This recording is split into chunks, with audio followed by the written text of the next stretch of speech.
Good morning, everyone. How you guys all doing today? We're going to be checking out the 2023 Mazda CX-5. And real quick, I just wanted to give a big shout out to North Miami and Mazda for providing me the vehicle I was able to show you guys today. These guys have a wide variety of vehicles ranging from the Mazda 3 hatchback all the way to the Mazda CX-9 SUV. They also have a couple Miatas in the inventory as well. So if you guys are looking for a toy to just have in the weekends, the Miata is always there. And Mazda is always going to be able to provide that for you. So if you guys are interested in any vehicles from Mazda, check out Mazda of North Miami. They have some good deals going on, especially in the holiday season. So I highly recommend you guys check them out.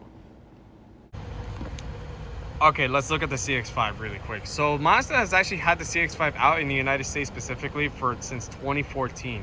This is the second generation coming up right now for the CX-5, and it is getting up a little bit in age, but Mazda is still keeping it up to date right now. You actually have to see a little bit of the refresh right now. They have the new refresh headlights in the front, and also due to the fact that this is a turbo model, what Mazda actually did specifically for the turbo model, at least for the carbon edition, you actually have this little red stripes over here. I guess you could kind of say stripes or a little symbol. That's representing the fact that this is a turbo carbon edition model. So Mazda is still keeping it up to date, at least for 2023 right now. There's still a few other things that we have to check out, at least with the inside as well as the rest of the exterior. That's also not to say that the CX-5 is not a competitor still. Compared with the CR-V, compared with the RAV4, this is still a very high competitor. And this is still the most successful Mazda that they're still selling up to date right now. The Mazda 3 used to be the most successful car for Mazda until the CX-5 came out. This has now become the new success for Mazda. So that's pretty much why they're keeping this car for a long time. They are going to make a new generation of the CX-5 very soon. There have been rumors about the new CX-70 coming out, also the CX-90 that's coming out the end of January right now. The CX-5 is still going to be around right now, especially for the 2024 model. I can see Mazda still bringing this car out for the 2024 model, but it is going to be also due time for a new generation to come out, and I don't see Mazda ever ending the CX-5 name whatsoever. First part, luxury feature. Mazda used to not actually have that. For the first generation CX-5, they did not have that feature whatsoever. Let's go check out the trunk. For the second generation, they actually do feature that, and you actually have quite a bit of space here. Now, comparing with the CX-50, because this is kind of like a direct competitor with it, but I mean, it's a Mazda, so it's not really competing with it, but it's in its own game with that. But they do relatively share a lot of similarities. Just the CX-50 is a more off-road oriented model. This is a more city rural area of an SUV. So you can actually see that this is a little bit more narrow than the CX-50, but it still has quite a bit of space. What Mazda also features is this nice shade, privacy shade for the trunk. Actually, I've never actually seen it like this before, and I actually really like how they oriented this, because majority of other cars, they have like a little plastic piece that ends right here that will cover the entire trunk, but this one's actually stretched out a little bit. That comes with a little bar right there. To close the trunk, all you have to do is just press this button and it will start automatically going down. You also still have many options actually for the power that you want for the CX-5. Now, this particular one is the carbon edition with the turbo, as you can see with the red indicator right there. But you still have the base 2.5 liter naturally aspirated four-cylinder you can have, which does power about 180 horsepower for the car. It's not really that much powerful. This one is I highly recommend actually getting the turbo model. It's a lot faster. It's going to be a lot more convenient for you, especially going on the highway and stuff. It has a lot of torque. The naturally aspirated four-cylinder doesn't have a lot of torque, but if you're just looking for a regular car that you just need to go to point A to point B, it's a perfect engine for you, and it's very smooth. All right, sitting inside the CX-5, you actually have a nice interior in here. Mazda has really tried to keep up to date with the interior compared with most of the other companies. Honestly speaking, comparing to a RAV4 per se, this is a lot nicer of an interior. So turning on this car, you're gonna have your push button here. It's always gonna be located there. And then you're gonna just have a nice refresh of an interior here. You still have the same chime from Mazda that they've had for years. They're refreshing to a new chime right now that the new Mazda 3 has, the CX-50 and the CX-30 have. The rest of the products right now don't have that chime, but the new CX-90 will have the new chime in case you actually care about the chime and stuff like that. So you're gonna have your 10.5-inch screen. That's a new refresh that they've actually featured a couple years already for the CX-5. So you're gonna actually have a very nice reverse camera here, actually a lot more high definition. Only thing I always kind of say I wish it had would be just a completely the reverse camera will actually be featuring in the entire screen. It's only showing a portion of the screen, but it's just enough for you to actually see. So I like that at least, and it's a lot higher definition compared with the original ones.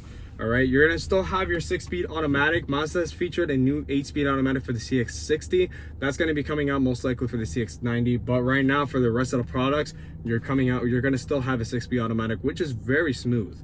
I will actually definitely say that. You're gonna still have your sports mode here. You're gonna have your normal radio controls over here, as well as your auto hold and parking brake over here. Okay, now with the steering wheel, it's the same steering wheel like most of the other products. You're gonna still have adaptive cruise control that comes standard with all the CX-5s, okay? You're gonna have your paddle shifters over here, and you're gonna have your normal radio controls, volume controls, your Bluetooth, and your settings for the cruise control as well for your normal cruise control in case you just want normal cruise control. You also have that. Your toggles are gonna be all here, very easy to use. Your AC controls are very easy as well. Dual zone climate control, and you're gonna have heated and cool seats, by the way, for the Carbon Edition. This is all coming in less than $40,000, by the way. This car as tested right now is $38,000, and I have to say, with all the stuff that it comes with, even with like a nice sunroof, black headliner, nice leather seats, by the way, these leather seats feel great, all coming in for less than $40,000. That's a pretty good steal in my opinion. The CX-50 is slightly more than the CX-5, that's why the advantage of the CX-5 is there. It's just because it's a little bit less than the CX-50, and it has basically almost a similar amenities. It's just not an off-road oriented vehicle. All right, so you're also gonna have four-way automatic windows as well. So all the windows in the CX-5 are completely automatic. You're gonna also have your 8-way power adjustable seat, so I can bring it up, I can bring it down, I can have my thighs support kind of coming up a little bit. So you're also gonna have a very flexible seating adjustment for this. I'm actually very comfortable. Like, my seating position right here is very comfortable, so I'm excited to drive this car because this is actually a pretty good driving position. I've driven an old CX-5 before, and I was not a fan of the seating position. For some reason, I'm getting a really good seating position in here that is basically focused on the road. I'm low in the ground, and I'm comfortable as well. So you're also gonna have your drive up display over there, where you're gonna actually show your speedometer and your lane keep assist function as well. This car comes with lane keep assist, so it is making sure that you're driving safe on the road as well. So you have the option of turning it off, but if you want to keep it on, you have the power to do so. So that's an option that I actually really like to have as well. And you're also gonna have your speedometer, like I said, in the driver on the windshield as well. So you have your speedometer on the bottom, and you also have one in the windshield, so you don't have to always look down and stuff. Now, let's go check out the back seat really quick so we can see how much space we got back there. All right, sitting in the back seat of the CX-5, I'm gonna kind of fix my hair a little bit. My hair is a little all over the place today. It's 9 in the morning, and it's Wednesday, so trying to get everything organized. So real quick, so with the back seat of the CX-5, I was actually shocked with this. I actually have space back here. Last time I was sitting in the CX-5, I had no space. I actually do. I don't know how, I just do for some reason. And this generation CX-5, it is pretty spacious. Putting my knees up in the front and stuff, my knees do hit the seat a little bit, but luckily it's not like where it's completely squishing me and now I'm uncomfortable. No, I'm actually relatively comfortable. If I put my knees on the side and stuff, I have zero complaints about the back seat room. Headroom, it's good. I actually have a little bit more headroom in the CX-5 rather than the CX-50, so that's something that you could check out too. I love this black headliner too. I don't know why, but my obsession with black headliners rather than the standard beige headliners for some reason is just so much nicer to have. I mean, for me, having a dark interior driving at night is just a lot more calming. So for me, having a black headliner is like a plus, like a major plus, especially for less than $40,000. Majority of the cars that are less than 40 grand don't really come with that. So it's actually really nice to have that. So you're also gonna have rear AC control, rear AC as well. So your passengers are never gonna complain about actually having no AC in the back. So that's another plus as well that now SUVs are starting to come with. CX-5s used to not come with that, but now the newer ones are actually coming out with that. So also you're gonna have your center armrest right here. You're bringing it down, you have a little bit of storage in here. It's not a lot of storage, but you also have your USBs over here, which is very convenient to have. There's no USBs in the center console area right here, so they actually place it in a little bin right here. And a nice luxury feature to have, you're also gonna have your heated rear seats. This is something that not a lot of cars come out with right now. I don't even think the Toyota RAV4 comes with this, but don't count me on that. But you have heated rear seats. That's a really nice feature to have. So just in case if it's really cold out in the winter right now, you're sitting in the back seat and you're shivering, you could just put it on and you could just have a nice warm seat as you're sitting down and you're just enjoying the drive a little bit. You have your two cup holders over here, so that's pretty much standard completely for all Mazdas. So it is a very nice interior, and honestly speaking, it is relatively comfortable. I don't like saying comfortable too much because I used to say a lot, but this is actually very, very comfortable. So honestly, if you're looking for a CX-5, if you're looking for a regular SUV and the CX-5 is on your list, I highly, highly, highly recommend you actually looking at this at least. So it has good enough space. You're not going to complain about space whatsoever. You're not going to complain about the amenities at all. There may be a couple of features here and there that may not be shown in the CX-5 that maybe the RAV4 or maybe the what's it called, the CR-V may have. I know those guys actually come with just a couple of more features, or maybe the Santa Fe, which comes with a buttload of features. But honestly speaking, for a car that you just want to go to point A to point B, the CX-5 is perfect for that. Especially given the fact of when we get ready to drive this car, you're going to experience a driving experience that no other SUV is able to provide with that. Let's go actually drive this car right now. All right, driving the CX-5. It's a little bit cold today in Florida. It's a different day, but we're luckily having the same exact car. So driving the CX-5, what is it going to be like to drive? So relatively, whenever I jump in a Mazda product now, it does have a unique type of setup in the interior, but the setup is relatively the same. What I mean by that is, let's say you jump in a CX-5 and then you jump in a CX-50 right after that. Wow, heated steering wheel is really good. I actually have the heated seat on and the heated steering wheel because right now in Florida, it's about 50-something degrees out and it's relatively cold outside. So my hands are freezing, and whenever my hands are freezing, I get very cold very quickly. I love the cold weather, but when it comes down to my hands being freezing, I freeze after that. So anyways, outside of that, so whenever you jump into like a CX-5 and then you jump into a CX-50, you're going to see something very similar, and that similarity is going to be the setup of the interior. What do I mean by that? What I mean by the setup, you're going to look at the climate control setup, you're going to look at the radio control and the volume knob control, and you're going to notice right away that it's very similar in to that sense. So the setup, the design of the interior may be unique to each vehicle that Mazda sells. Like when you jump into a Mazda 3, it's a very unique interior in that car. But then when you jump into, you know, a CX-50, you're going to see a lot of similarities, just like I was saying just now. And that's honestly for me a good thing, because let's say if you're a person that bought a Mazda 3, or I mean, hey, even a Miata, but then you had to get a family vehicle because, you know, you're having a kid very soon, you know, you're going to want to still have a lot of similarities with each vehicle. And, you know, Mazda likes to make sure that all the vehicles that they have are fun to drive. And the CX-5, which I'll get to in a second, it's relatively fun to drive. It's probably one of the most fun SUVs that you can drive compared to the CR-V or even the RAV4. The CX-5 has a way different driving experience compared to any of those cars. So that's one thing to look at. Another thing to look at is also just the factor of their products stay relatively similar, and I see that as a really good thing. The design is very unique to each vehicle that they design, and Mazda keeps their Kodo design very well and specific to their cars, but they also have a lot of uniqueness with it. But they made sure that most of their designs are not going to be completely changed, where you're going to be sitting there confused, like, okay, how do I even turn on the AC controls? You get what I'm saying? So that's something that I really like from Mazda, that they actually keep very similar. Now, let's talk about the big difference between the CX-5 and the CX-50 really quick, because this is something that I do want to talk about. Now, when it comes to the platform change of each of these vehicles, the CX-5 has independent rear suspension and the CX-50 has double wishbone suspension in the back.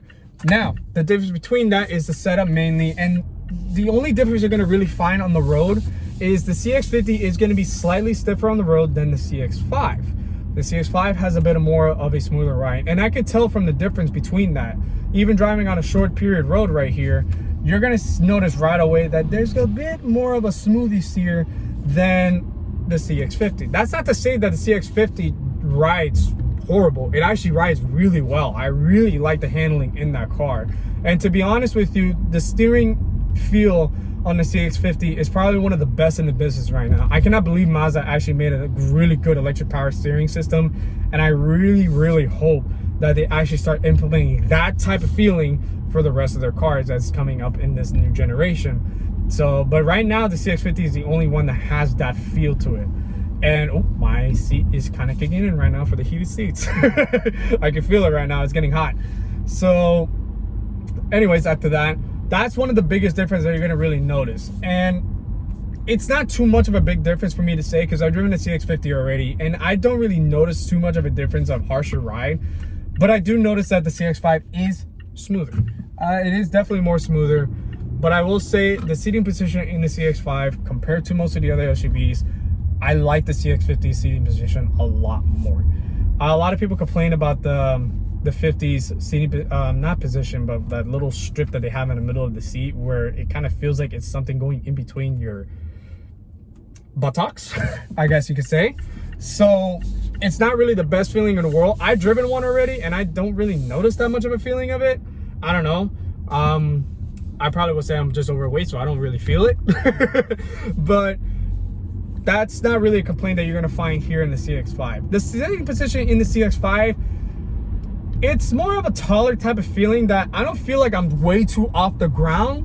You know, I actually fit pretty well, and actually the seat's very comfortable, by the way.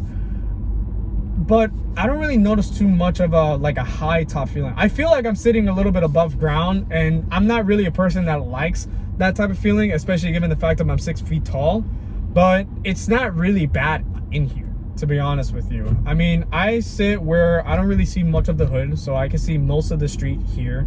I see really well the driver head-up display on the windshield right now. Right now it says I'm going 32 miles an hour right now. So I really like the way they displayed that portion right there. And any other type of part here in the CX-5, it's not really bad. I like the placement where the steering wheel is at. I actually fit my hands really well here, and I love the CD steering wheel. It is so nice to have this right now with the cold weather that we have in Florida, that we pretty much only have once a year. So it's very nice to have that for once a year. But after that, I really don't have much of a complaint with this car. It does also have adaptive cruise control, like I mentioned when we were checking out the interior of this car. So that's another luxury feature that, you know, not a lot of cars have. And Mazda's work pretty well. There's really no complaints that I have with that, because I've actually tested it out in the Mazda 6, and it's actually pretty accurate too. So that's actually a good thing as well. And after that, the only thing we have to just talk about is just mainly the engine. So Mazda has finally featured a turbocharged motor in the CX-5 just like a year or two ago. It was very recently. Whenever the signature came out for the CX-5, that's when they just you know, dropped the turbo motor in the CX-5. But they've always had the 2.5 Skyactiv motor, which was a really good motor. I have to be honest with you. It's a great motor, but the turbo is so much better. It's so much better, in my opinion. You have the proper power, you have the proper torque, and you have the best, not the best, but you know, you have a lot better of passing power. You still have a 6-speed automatic, which I have to be honest with you, it's very smooth. Like, honestly speaking, driving this, and I've driven 8-speed automatics before. I mean, I've driven a Ram 1500 before, you know, quite a little bit of time, and that 8-speed is great. It's super smooth. I love the gearing in that truck, on those trucks, I should say, because I've driven multiple of them. But the gearing in this Mazda CX-5, and I mean, I know it's not a truck, I mean, this is an SUV, you know, but I've driven other cars that have 9 speeds and stuff. I really like the gearing in this thing. I really do like the gearing in this car. And you will notice that it's a 6-speed automatic at some point, but you don't really notice that you don't really feel like it's an old transmission. And that's honestly probably the best benefit of this car. It doesn't have like an old feeling of the car at all. And that's probably one of my favorite things about this car. It really has a good smooth shift to it. And honestly, in my opinion, that's the best part about, you know, having something like this. I had a Mazda 3 before, and I mentioned it a couple times already in videos. And if you want to look at that review, it's the only one that has about 70,000 views right now. But that car had a 6-speed transmission, just like this one. This one is a little bit slightly different tune because this is made for the turbo model. And I felt a little bit of the shifts with that one. It was smooth, don't get me wrong, but I felt a little bit of it shifting from time to time and stuff, especially in the cold weather. This one, I don't even really feel a downshift. I just feel power coming up, and wow, this thing is torquey. Oh my God.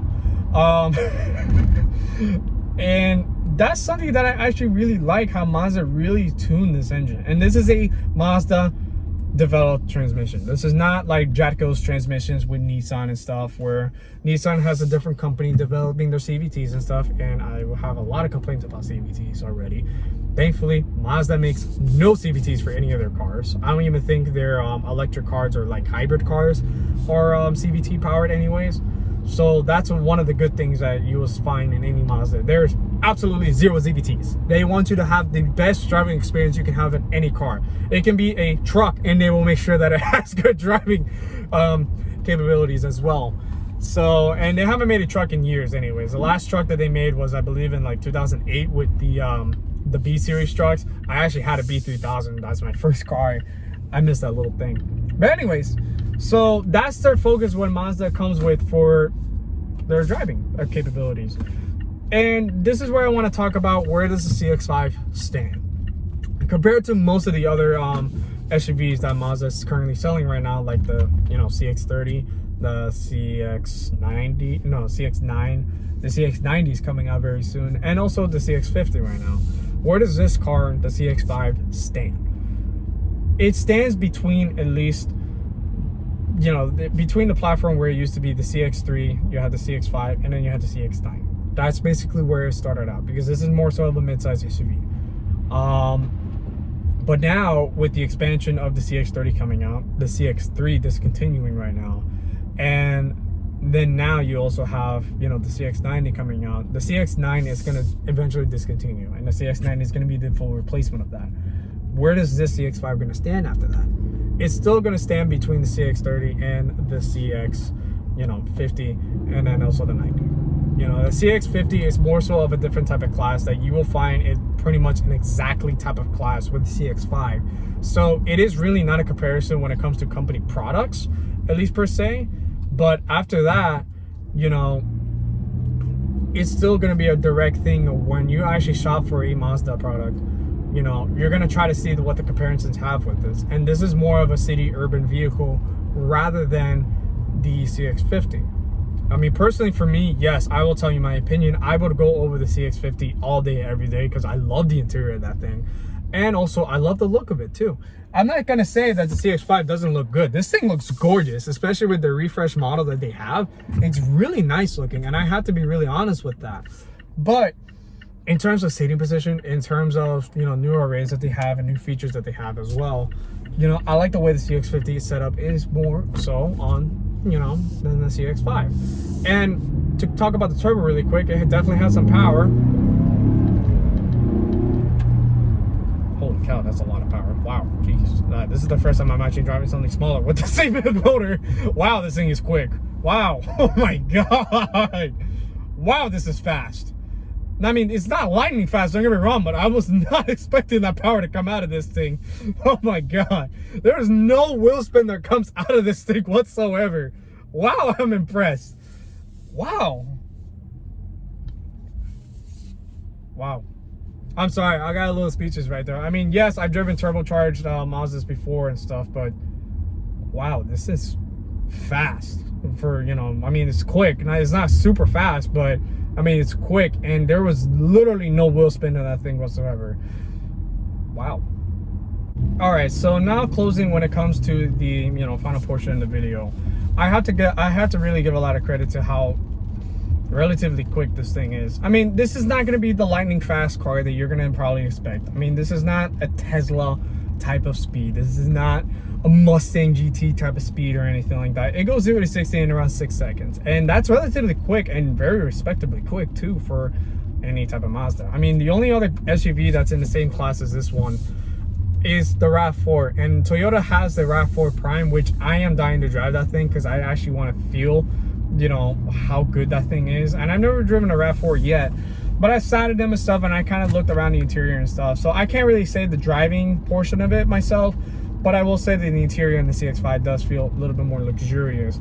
The RAV4 mostly feels like it's a more utilitarian vehicle. I mean, you can probably dirty up the RAV4 a lot better maybe than this. This is an interior that you really don't want to, you know, dirty up. This is an interior you want to keep clean, nice and clean. But that's really it that I have to say with that. But I want to really mainly talk about the all-wheel drive system of the CX-5. Relatively, the all-wheel drive system in any Mazda product that you're going to actually do. Mazda has an all-wheel drive system known as the iActive drive system. It is a front-wheel drive bias drive system that is mainly made it that only 70% of the power comes to the rear wheels, but it's a very intelligent all-wheel drive system. What do I mean by intelligent? Because maybe you could just see that, okay, maybe just 50% of the power goes max in an all-wheel drive system and just call it a day. That's the majority of the all-wheel drive systems, but not when it comes to the iActive system of this car. And I didn't really say too much of it on the CX-50, which I should have, because that one is more of an off-road oriented, but it's relatively the same exact system as the CX-5. And I've actually watched the video, which I will credit. It was a TFL video, and they actually demonstrated how well this all-wheel drive system functions. And it's a very, very intelligent system where it really doesn't track any type of wheel spin. When I did that little pull earlier just now, I didn't detect any type of wheel spin whatsoever. The moment the front wheels started moving a lot faster, I noticed that the rear wheels started kicking in as well, and that's when the car fully pulled, and I felt zero wheel spin. Even in the snow and stuff, as I've seen testing videos of. I can't, you know, demonstrate that myself because Florida never snows, and I'm driving in, you know, I'm driving a dealership car, so I'm not really driving up north. Hopefully one day I'll actually be able to drive up north like that. But let's just say, per se, whenever I just do a pull, I immediately feel the rear wheels actually kicking in, and is no spin whatsoever. And God, this is quick. This is quick for what it is. For, you know, a normal SUV, this is relatively quick. And that's one of the impressive perks about driving one of these things. With 300 pound-feet of torque on the right on your foot, you know, you feel power. You really do feel power in here, and especially on a much smaller platform than per se a CX-9. The CX-9, when I driven it, I felt the power there, but obviously it's a heavier SUV, so you're not going to really feel 100% of that capability there because it's heavier. You know, it's quick for what it is, but that's more of a 7-second vehicle. This one is smaller, and it has the same exact power. So that's one of the good perks about the CX-5, is that it's a relatively quick vehicle, and it's super, super, super safe on that aspect too of being all-wheel drive. And there's also torque vectoring when it comes to that. Now, I'll explain torque vectoring in the knowledge that I have.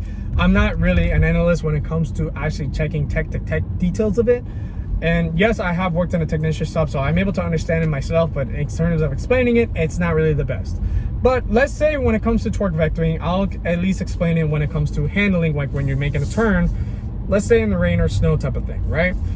So whenever the car detects that one of the wheels are spinning, right, it'll detect that, and it will actually reduce the power on one of the wheels to gain more power on the other wheel. Why does it do that? Is to make sure that you have the max traction as much as possible. There are some systems out there, I'm not sure if the iActive system does this, but because, you know, grant me, I'm not really I'm not a professional Mazda analyst, but when it comes down to the torque vectoring system, some torque vectoring systems come out to where it actually starts braking, you know, one of the wheels and stuff, so that way it can actually make sure that it will gain as much, keep as much traction as it can. Now, granted, you guys in the comments will probably correct me better and stuff, so I have no problem if you guys comment that, but that's literally what the explanation of the torque vectoring system does. With the iActive system, it makes sure it detects all the power that all the wheels are going, and if it detects one of the wheels that are spinning, it will make sure that it will send more power to one of the other wheels to make sure that all the traction are there. That's why there's at least about 70% of the power going down to the rear wheels, because let's say if the front wheels are spinning, granted, it's a front heavy car, so all the power is going in the front wheels with an engine on top of that, it's going to start sending power to the rear wheels after that, so that way it makes sure it has all the traction there. And honestly speaking, when it comes down to the traction control system on the car, it will never turn off the traction control completely off. So that's one thing that you just have to do. Even though you turn off stability control, even though you turn off traction control off and you put it into sports mode, it's never going to turn it off completely. Excuse me. And that's especially during the snow as well. Mazda has really made sure that they actually made this all-wheel drive system as intelligent as possible, to where even in the snow and stuff like that, if you just want to hutz around and stuff like that, and you don't own a Miata, because the Miata is a different category, a very fun category, they will make sure that your car is not going to spin out of place. And obviously, you know, you could lose traction if you don't have snow tires and stuff, if you live up north, but granted, that's your responsibility. But in the end of the day, like when it comes to the rain and stuff like that here, the all-wheel drive system works flawlessly, and I have to give them a lot of credit for that, because even then, I'm not turning the vehicle hard or anything like that. I'm just driving it normally here.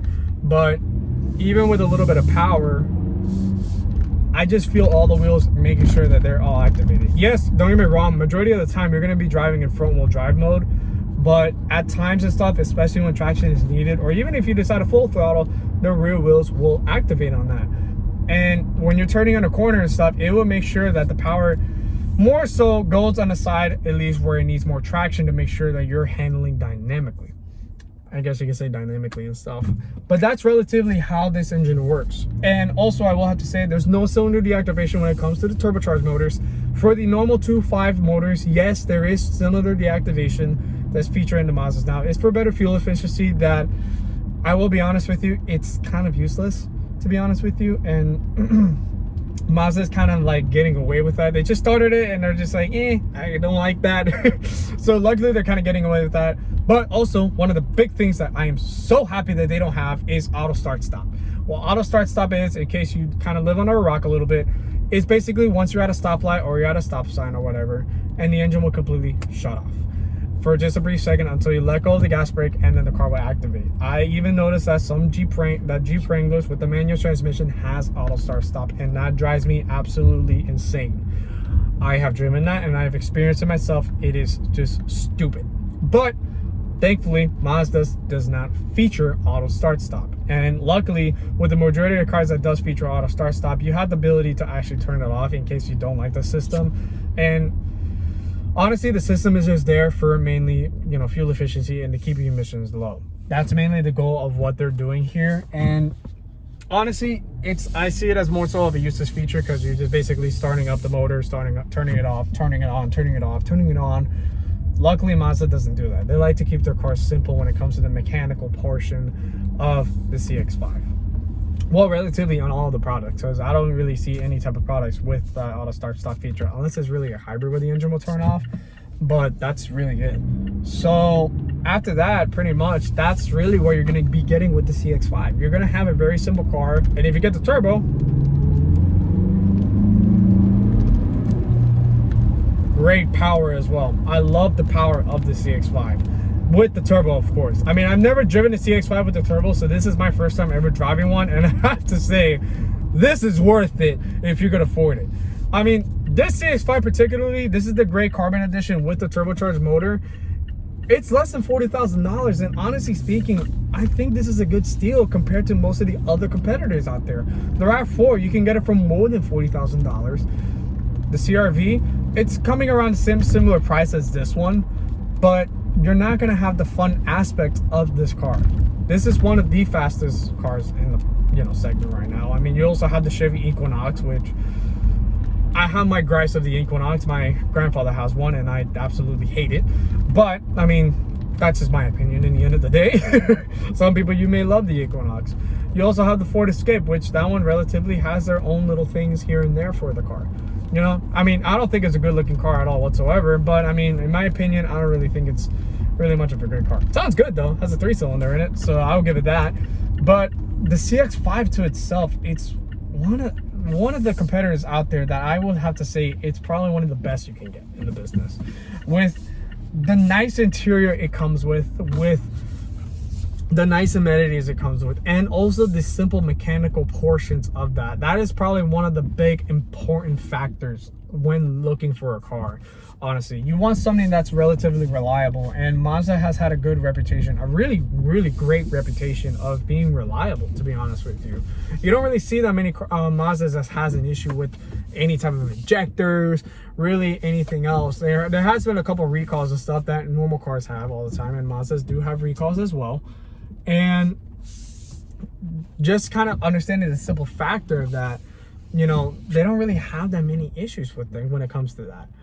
You know, I will honestly have to say that this is still probably one of the most reliable cars that's out there right now. And to be honest with you, that's probably one of the cool things that this car is. You know, I mean, you have your sports mode, you have all the nice luxury amenities you even have lane keep assist in this thing, which it's surprising I didn't test it and I didn't really see it turn on or anything like that, but I'm pretty sure it will actually activate, because I've driven Mazdas already that had that system, and it's actually a pretty accurate system. So that's one of the key, you know, perks of actually owning one of these things. You're gonna have something that's really nice in the interior. I mean, this interior is already really nice, I have to be honest with you. You know, you have a black headliner, you have really nice comfortable leather seats as well. You have a nice screen, you have nice amenities right here that are very simple and easy to use. I mean, honestly, you know, you have your volume knob right here, which honestly, to me, it's better than having the volume knob up here. So that's another plus. And everything else is on the steering wheel, which is also very easy to use as well. Your paddle shifters are here, your toggles are very easy to use. And even then, from all of that, you're not going to really have much of issues with it. You know, there's really not the most technology that comes to these engines either, and I hope Mazda keeps that. I mean, Mazda is going to transfer to hybridization now very soon, and it's going to be a new game plan, you know, for Mazda, and I really hope that they still keep that reliability standpoint for their cars. I mean, I will have to honestly say that they're actually trying to keep their qualities up, like with Toyota, because Toyota has a very good reputation of being reliable. These guys are kind of up there now with their engines, and they make their own transmissions too, and they had really not that many problems in the beginning. Sure, when the Skyactiv motor came out, but now hardly ever you hear any major issues with these things. And the turbocharged motors, you don't really hear the problems with these things whatsoever. Back when Mazda had the 2.3 turbo in the CX-7, yeah, had a little bit of issues, especially with the air conditioner for some reason. The CX-5, the CX-9, you don't really have those many problems with it. And that's one of the things that you kind of should be a little thankful for with that. So anyways, as we're closing with everything, check out Mazda of North Miami.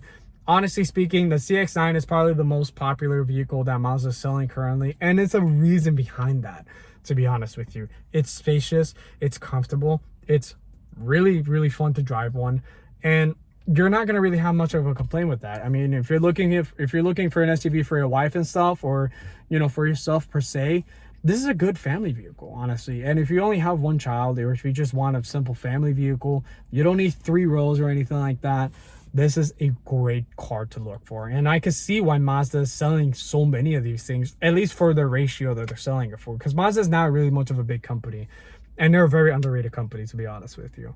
So please, I would highly recommend checking out the CX-5, compare it to the RAV4, the CR-V, or the Equinox, or the Escape, you know, or any of the other products that I can't think of on top of my head right now.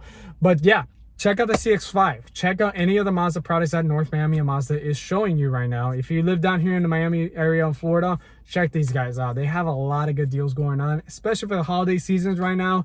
It's just passing Christmas right now, and so, but they do have New Year's products, or New Year's deals, I should say. So, but anyways, I just wanted to thank you guys for watching the video. I know it's been a little bit of a minute that I haven't posted and stuff.